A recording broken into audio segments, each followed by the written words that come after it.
ಕಾಂಗ್ರೆಸ್ ಪಕ್ಷದ ಅಧ್ಯಕ್ಷರಾದಂಥ ಮಲ್ಲಿಕಾರ್ಜುನ ಖರ್ಗೆ ಸಾಹೇಬರು ಎರಡನೇ ಬಾರಿಗೆ ಬಂದು ಈ ನಮ್ಮ ಕಾಂಗ್ರೆಸ್ ಕಚೇರಿಯಲ್ಲಿ ACC ಅಧ್ಯಕ್ಷರಾದ ಮೇಲೆ ನಮ್ಮ ರಾಷ್ಟ್ರಧ್ವಜ ಆಚರಣೆಯನ್ನು ಮಾಡಿದ್ದಾರೆ. ಇವತ್ತು ಕೂಡ ನಮ್ಮ ಸಂವಿಧಾನವನ್ನು ಅನುಷ್ಠಾನ ತಂದಂಥ ಒಂದು ಪವಿತ್ರವಾದಂಥ ದಿನ. ಇವತ್ತು ಒಕ್ಕೂಟದ ವ್ಯವಸ್ಥೆ ಜಾರಿಯಾದಂಥ ದಿನ. ಎಲ್ಲ ಧರ್ಮ, ಭಾಷೆ, ಜಾತಿ ಒಂದೇ ಅನ್ನೋದನ್ನು ಸಾರದಂಥ ಈ ಪವಿತ್ರವಾದಂಥ ದಿನ ನಮ್ಮೆಲ್ಲರಿಗೂ ಉಸಿರು ಹಾಡಲಿಕ್ಕೆ ಗಾಳಿ ಹೆಂಗೆ ಬೇಕೋ ಹಂಗೆ ನಮ್ಮೆಲ್ಲರೂ ಕೂಡ ಬದುಕಲಿಕ್ಕೆ ಸಂವಿಧಾನ ಬೇಕು. ಆ ಸಂವಿಧಾನವನ್ನು ಕೊಟ್ಟದ್ದು ಪಂಡಿತ್ ಜವಾಹರ್ಲಾಲ್ ನೆಹರೂರವರ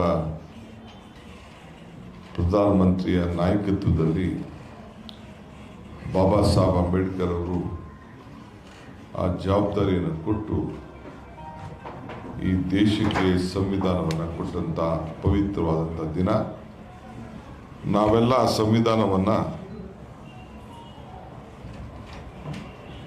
ಇವತ್ತು ಅರ್ಪಿಸಿಕೊಂಡಂಥ ದಿನ. ಸಂವಿಧಾನ ಇಲ್ಲ ಅಂದಿದ್ರೆ ಈ ದೇಶಕ್ಕೆ ನಾವೇನು ಆತ್ಮ ಅಂತ ನಾವು ಕರಿತೀವಿ, ನಮ್ಮ ವ್ಯಕ್ತಿತ್ವಕ್ಕೆ, ನಮ್ಮ ಮನುಷ್ಯಕ್ಕೆ, ಹಂಗೆ ಇವತ್ತು ಇರ್ತಿರಲಿಲ್ಲ. ಈ ಸ್ವಾಭಿಮಾನವನ್ನು ಕೂಡ ನಾವು ಉಳಿಸ್ಕೊಂಡು ಬೆಳೆಸ್ಕೊಂಡು ಹೋಗಲಿಕ್ಕೆ ಈ ಸಂವಿಧಾನದ ಪ್ರತಿಯೊಂದು ಪೀಠಿಕೆಯಲ್ಲಿ ಜೊತೆಯಲ್ಲಿ ಏನು ಒಂದು ಆಚರಣೆ ವಿಚಾರದಲ್ಲಿ ಇದನ್ನು ನಾವು ಉಳಿಸ್ಕೊಂಡು ಹೋಗಬೇಕಾದ್ದು ನಮ್ಮೆಲ್ಲರ ಕರ್ತವ್ಯ. ಮಹಾತ್ಮ ಗಾಂಧೀಜಿಯವರು ಕಾಂಗ್ರೆಸ್ನ ಅಧ್ಯಕ್ಷರಾಗಿ 100 ವರ್ಷದ ಏನು ನಾವು ಸಂಭ್ರಮ ಆಚರಣೆ ಮಾಡಿದ್ರು, ಈ ಆಚರಣೆಗೆ ACC ಅಧ್ಯಕ್ಷರು ಈಗಾಗಲೇ ಬೆಳಗ್ಗೆ ಹೇಳಿದ್ದಾರೆ, ಜೈ ಬಾಪು, ಜೈ ಭೀಮ್, ಜೈ ಸಂವಿಧಾನ. ಈ ಮೂರನ್ನು ಉಳಿಸ್ಕೊಂಡು ಹೋಗ್ಬೇಕಾದ್ದು ನಮ್ಮೆಲ್ಲರ ಜವಾಬ್ದಾರಿ ಅಂತೇಳಿ. ಗಾಂಧೀಜಿಯವರ ತತ್ವ, ಆದರ್ಶ, ನಾಯಕತ್ವ, ಈ ದೇಶಕ್ಕೆ ಕೊಟ್ಟಂಥ ಕೊಡುಗೆ, ಇದನ್ನು ನಾವು ನಮ್ಮ ಮುಂದಿನ ಪೀಳಿಗೆಗೆ ತೆಗೆದುಕೊಂಡು ಹೋಗಬೇಕು. ಅದೇ ರೀತಿ ಇವತ್ತು ಏನು ನಮ್ಮ ಸಂವಿಧಾನಕ್ಕೆ ಯಾರು ಸಂವಿಧಾನವನ್ನು ನಾವು ರಚನೆ ಮಾಡಿದ್ರು, ಏನಕ್ಕೋಸ್ಕರ ರಚನೆ ಮಾಡಿದ್ರು? ಸಾಮಾಜಿಕ ನ್ಯಾಯಕ್ಕೋಸ್ಕರ. ಬರೀ ಪರಿಶಿಷ್ಟ ಜಾತಿ, ಪರಿಶಿಷ್ಟ ಪಂಗಡ ಅಂತೇಳಿ ಯಾವತ್ತೂ ಕೂಡ ಬಾಬಾ ಸಾಹೇಬ್ ಅಂಬೇಡ್ಕರ್ ಅವರು ಸಂವಿಧಾನ ಕೊಡಬೇಕಾದ್ರೆ ಎಲ್ಲೂ ಹೇಳಲಿಲ್ಲ.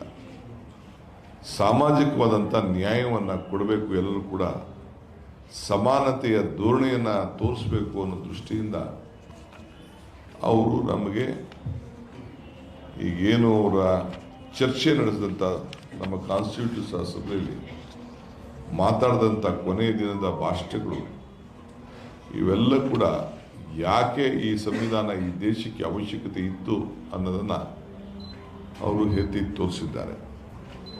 ಇಡೀ ಪ್ರಪಂಚದ ಅನೇಕ ದೊಡ್ಡ ದೊಡ್ಡ ರಾಷ್ಟ್ರಗಳು ಕೂಡ ನಮ್ಮ ಸಂವಿಧಾನವನ್ನು ಕೂಡ ತೆಗೆದುಕೊಂಡು ಭಾರತದ ಸಂವಿಧಾನನೇ ಭಾಳ ಶ್ರೇಷ್ಠವಾದಂಥ ಸಂವಿಧಾನ ಅಂಥೇಳಿ ಇವತ್ತು ಅವರು ತಿಳಿಸಿದ್ದಾರೆ. ನಾವು ಆರ್ಟಿಕಲ್ 14, 18 ಬಗ್ಗೆ ನಾವು ಮಾತಾಡ್ತೇವೆ ಸಂವಿಧಾನದಲ್ಲಿ. ಅಲ್ಲೂ ಕೂಡ ಇವತ್ತು ಸಮಾನತೆನೇ ಆ ಆರ್ಟಿಕಲ್ನಲ್ಲಿ ಭಾಳ ಪ್ರಮುಖವಾದಂಥ ವಿಚಾರ. ಕಾನೂನು ಕೂಡ ಎಲ್ಲರೂ ಕೂಡ ಒಂದೇ. ಸೊ ಅದರಿಂದ ಇದನ್ನು ಬರೀ ದಾಖಲೆಗಳನ್ನ ಇಟ್ಕೊಂಡು ಪುಸ್ತಕ ಅಂತ ಅಂದ್ಬಿಟ್ಟು ನಾವು ಮಾತಾಡೋ ವಿಚಾರ ಅಲ್ಲ.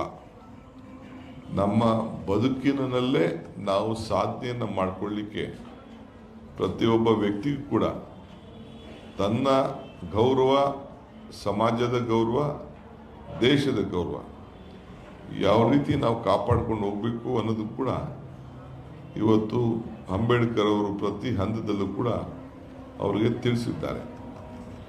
ಸೊ ಇದು ನಾವು ನಮ್ಮ ಕಾಂಗ್ರೆಸ್ ಪಕ್ಷ ಈ ಸಂವಿಧಾನವನ್ನು ಕೊಟ್ಟದ್ದು ಈ ದೇಶಕ್ಕೆ ಸ್ವಾತಂತ್ರ್ಯ ತಂದುಕೊಟ್ಟದ್ದಲ್ಲದೆ ಸಂವಿಧಾನವನ್ನು ಕೂಡ ನಾವು ತಂದುಕೊಟ್ಟು ಈ ರಾಷ್ಟ್ರಧ್ವಜ ಕೊಟ್ಟು ರಾಷ್ಟ್ರಗೀತೆ ಕೊಟ್ಟು ಈ ದೇಶಕ್ಕೆ ಇದಕ್ಕಿಂತ ನಾವೇನು ಕೊಡುಗೆಯನ್ನು ಕೊಡಬೇಕಾದ್ದಿಲ್ಲ. ಖರ್ಗೆ ಸಾಹೇಬ್ರು ಹೇಳ್ದಂಗೆ ಇವತ್ತು ಇದನ್ನು ಉಳಿಸ್ಕೊಂಡು ಹೋಗ್ಬೇಕು, ನಾವು ಬೆಳೆಸ್ಕೊಂಡು ಹೋಗ್ಬೇಕು. ಸೊ ಇದಕ್ಕೇನು ಅಪಮಾನ ಆಗ್ತಾ ಇದೆ ಅದನ್ನು ನಾವು ರಕ್ಷಣೆಯನ್ನು ಮಾಡಬೇಕು. ಈ ದೃಷ್ಟಿಯಿಂದ ಜೈ ಬಾಪು, ಜೈ ಭೀಮ್, ಜೈ ಸಂವಿಧಾನ ಸಮಾವೇಶವನ್ನು ಇವತ್ತು ನಾವು ಬೆಳಗಾಂನಲ್ಲಿ ಹಮ್ಮಿಕೊಂಡಿದ್ದು. ನಾನು ಕಾಂಗ್ರೆಸ್ ಪಕ್ಷದ ಕರ್ನಾಟಕ ರಾಜ್ಯ ಘಟಕದ ಅಧ್ಯಕ್ಷನಾಗಿ ನಾನು ಈಗಾಗಲೇ ACCF ವರಿಷ್ಠರಿಗೆ ನಾನು ಮನವಿಯನ್ನು ಮಾಡಿದ್ದೇನೆ. ಈ ಮನವಿ ಏನಂತ ಹೇಳಿದ್ರೆ, ಇದು ACC ಏನು ಕಾರ್ಯಕ್ರಮ ನಾವು 21ನೇ ತಾರೀಕು ನಾವು ತಿರ್ಗಾ ಮುಂದೂಡಿ 27 ಜನವರಿ 21ನೇ ತಾರೀಕಿಗೆ ಮುಂದೂಡಿ ಆ ಐತಿಹಾಸಿಕವಾದಂಥ ಪುಣ್ಯಭೂಮಿ ಬೆಳಗಾಂನಲ್ಲಿ ನಾವು ಆಚರಣೆ ಮಾಡಿದೆವು. ಆ ಆಚರಣೆ ಮಾಡಿದ್ದನ್ನು ಇಡೀ ವರ್ಷ, ನಮ್ಮ ವರ್ಷ ಎಲ್ಲ ವಿಧಾನಸಭಾ ಕ್ಷೇತ್ರದಲ್ಲೂ ಕೂಡ ಇಂಥ ಒಂದೊಂದು ಸಮಾವೇಶಗಳು ಆಗಬೇಕು. ಎಷ್ಟೇ ಜನ ಸೇರಲಿ ಎಲ್ಲರನ್ನೂ ಕೂಡ ಒಳಗೊಂಡು, ಇದು ಕಾಂಗ್ರೆಸ್ ಪಕ್ಷದ ಕಾರ್ಯಕ್ರಮ ಅಲ್ಲ. This is not a programme of the Congress party. ಜೈ ಭೀಮ್, ಜೈ ಬಾಪು, ಜೈ ಭೀಮ್, ಜೈ ಸಂವಿಧಾನ. It is a program of all sections of the society. So we have appealed to from the party to the government. This should be a government program. We should see that we respect, we protect Bapuji's principle, Baba Saheb Ambedkar's ethical values and our constitution. So Gandhiji ಅವರ ಏನು ತತ್ವ ಆದರ್ಶಗಳನ್ನು ನಮ್ಮ ಮುಂದಿನ ಪೀಳಿಗೆಗೆ ಮತ್ತು ನಮ್ಮ ಅಂಬೇಡ್ಕರ್ ಅವರ ವಿಚಾರಧಾರೆಗಳು ಮತ್ತು ನಮ್ಮ ಸಂವಿಧಾನ ರಕ್ಷಣೆಗೆ. ಸೊ ಎಲ್ಲ ಸರ್ಕಾರಿ ಕಾಲೇಜು, ಶಾಲಾ ಕಾಲೇಜುಗಳಲ್ಲಿ ಇದರ ಬಗ್ಗೆ ವ್ಯಾಪಕವಾದಂಥ ಚರ್ಚೆ ನಡೀಬೇಕು. ಅದಕ್ಕೆ ನಾವು ಕಾರ್ಯಕ್ರಮವನ್ನು ಕೂಡ ಸರ್ಕಾರದ ವತಿಯಿಂದ ಕೂಡ ನಾವು ತೆಗೆದುಕೊಳ್ಳಲಿಕ್ಕೆ ಎಲ್ಲ ತಯಾರನ್ನು ಕೂಡ ನಾವು ಮಾಡಿಕೊಳ್ತಾ ಇದ್ದೇವೆ. ಇದು ಸರ್ಕಾರದ ಕಾರ್ಯಕ್ರಮ ಮತ್ತು ಪಕ್ಷದ ಕಾರ್ಯಕ್ರಮ ಎರಡಾಗೂ ಕೂಡ ರೂಪುಗೊಂಡು ಇಡೀ ರಾಜ್ಯದ 224 ಕ್ಷೇತ್ರದಲ್ಲೂ ಕೂಡ ಈ ಕಾರ್ಯಕ್ರಮವನ್ನು ನಡೀಲಿಕ್ಕೆ ನಾವು ಇದನ್ನು ತಯಾರನ್ನು ನಾವೀಗಾಗಲೇ ಮಾಡಿಕೊಳ್ತಾ ಇದ್ದೇನೆ.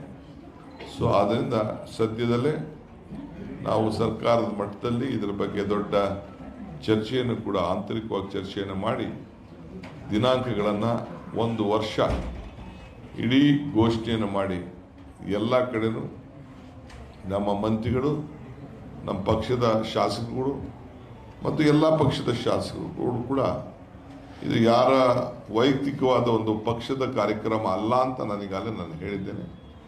ಇದು ಈ ದೇಶದ, ಈ ರಾಜ್ಯದ ಎಲ್ಲರ ಬದುಕನ್ನು ಕಟ್ಟುವಂಥ ಒಂದು ರಕ್ಷಣೆಯನ್ನು ಮಾಡುವಂಥ ಇದೊಂದು ಕಾರ್ಯಕ್ರಮ.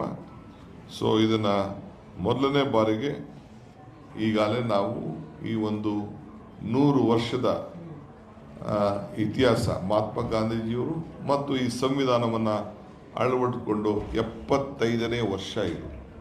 This is the 75th year of we adopting this constitution. So here 100 years of Gandhiji taking over the Congress presidency, 75 years of we taking over the constitution and saluting our leader.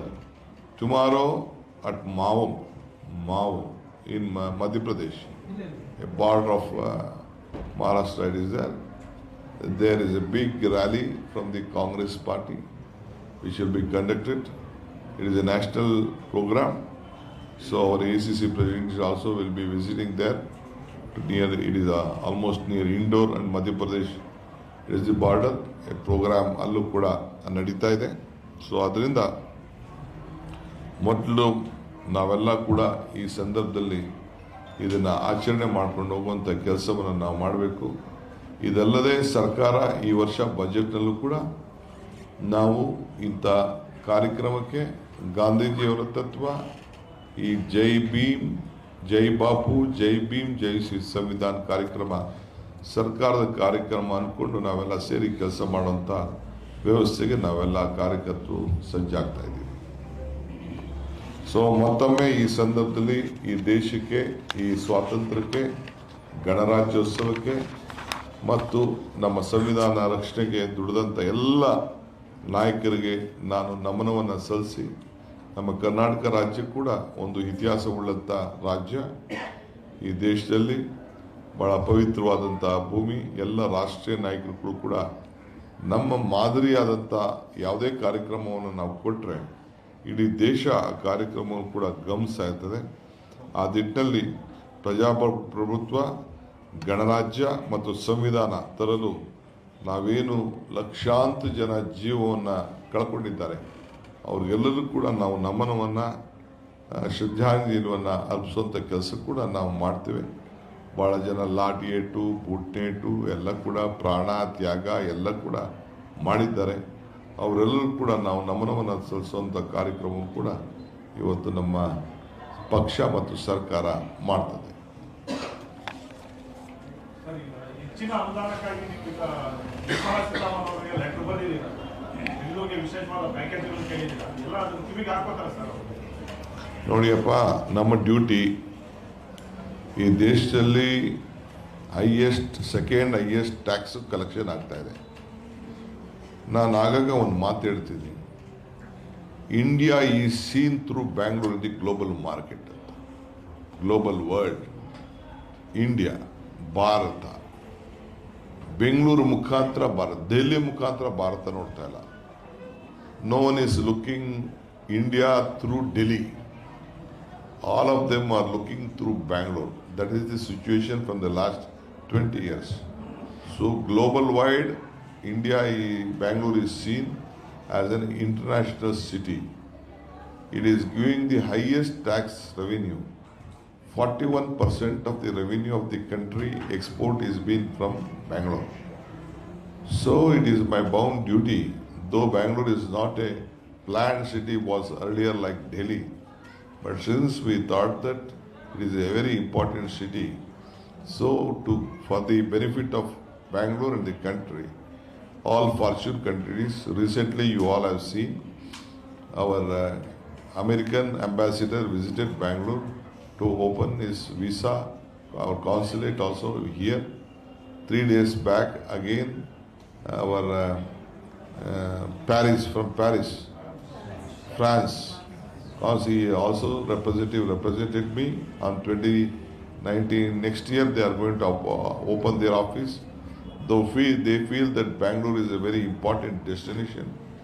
So I have requested the central government, Honorable Prime Minister Nirmala Sitharaman, to give us adequate funds.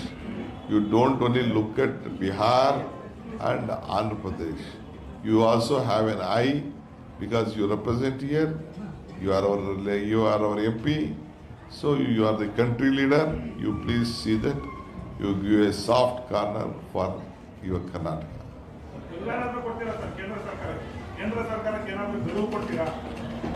ನಾವು ಗೆಲುವಿಲ್ಲ. ಮಹಾತ್ಮ ಗಾಂಧೀಜಿ ಅವ್ರು ಏನು ಹೇಳಿದ್ದಾರೆ, if you want to control others, if you want to control yourself, use your brain. If you want to control others, use your heart ಅಂತ ಹೇಳಿದ್ದಾರೆ. ನಾವು ಪ್ರೀತಿಯಿಂದ ಕೈ ಮುಗಿದು ಅವ್ರಿಗೆ ಪ್ರಾರ್ಥನೆ ಮಾಡ್ತೀವಿ.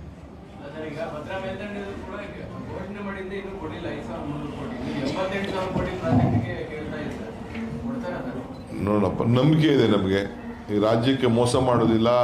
ಇಷ್ಟೊಂದು ಜನ MP ಗಳಿದ್ದಾರೆ, ಪಾಪ ಎಲ್ಲ ಎಂ ಪಿಗಳು ಎಲ್ಲ ಹೋಗಿ ಒತ್ತಡ ಮಾಡಿ ಸೆಂಟ್ರಲ್ ಮಿನಿಸ್ಟರ್ ಇದ್ದಾರೆ.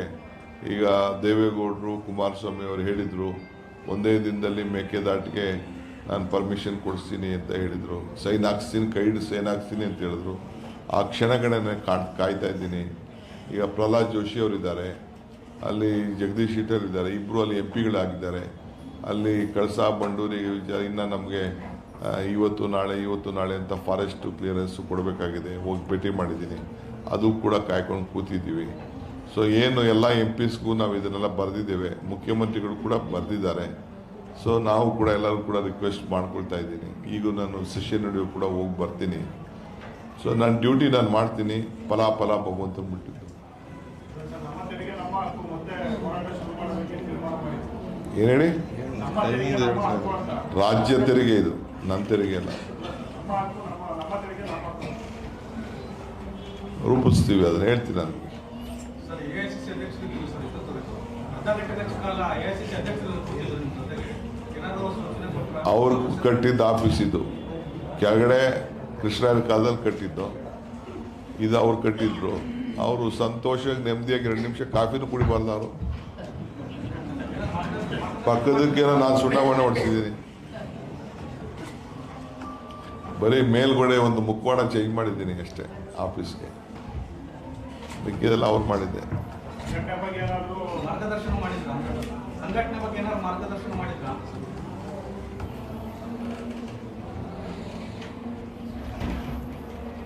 ನೀನು ನಿಮ್ಮ ಫ್ಯಾಮಿಲಿಯವರು ಮಾತಾಡ್ಕೊಂಡು ಏನಾದ್ರು ಹೊರಗಡೆ ಪಬ್ಲಿಕಲ್ಲಿ ಹೇಳ್ತೀರಾ? ಹಾಗೆ ರಾಜ್ಯಾಧ್ಯಕ್ಷರು ರಾಷ್ಟ್ರಾಧ್ಯಕ್ಷರು ಮಾತಾಡಿದ್ದು ಪಬ್ಲಿಕಲ್ಲಿ ಚರ್ಚೆ ಮಾಡೋಕ್ಕಾಗ್ತದ?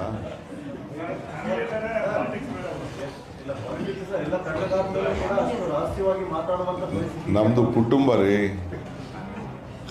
Congress is a family. ತಣ್ಣಗಾಗಿರೋದ್ರ ಬಗ್ಗೆನೇ ಮಾತಾಡ್ತಾ ಇದ್ದೀನಿ.